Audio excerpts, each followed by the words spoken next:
பொறுமையாக இரு, அனைத்தும் சரியான நேரத்தில் உன்னை வந்து சேரும். உனக்கு இனி ஒவ்வொன்றாக நல்லது நடக்கத் தொடங்கும். நான் உனக்கு துணையாக இருக்கிறேன்.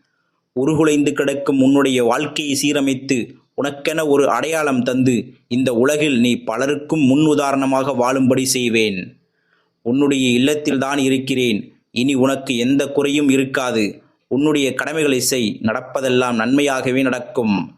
எதற்கும் கலங்காதே. உன்னுடைய வாழ்க்கையில் யார் வந்தாலும் யார் சென்றாலும் என்றும் உனக்கு துணையாக நான் இருப்பேன். உன்னை ஒதுக்கியவர்கள் முன்பு உன்னுடைய மதிப்பை உயர்த்தி கொண்டே இருப்பேன். யாமிருக்க பயமேன் உனக்கு? இன்னும் ஏன் தாமதித்துக் கொண்டே செல்கிறாய்? தக்க சமயத்தில் உதவினால்தான் நன்றாக இருக்குமே என நீ கேட்கிறாய். ஆனால் உன்னை செயல்பட விடாமல் நானே உன்னுடைய அனைத்து செயல்களையும் எளிதாக்கிக் கொடுத்தால் உன்னில் உள்ள ஆற்றலும் சக்தியும் உன்னுடைய தீர்க்கமாக முடிவெடுக்கும் வல்லமையும் எப்பொழுது வளரும்? ஒன்றை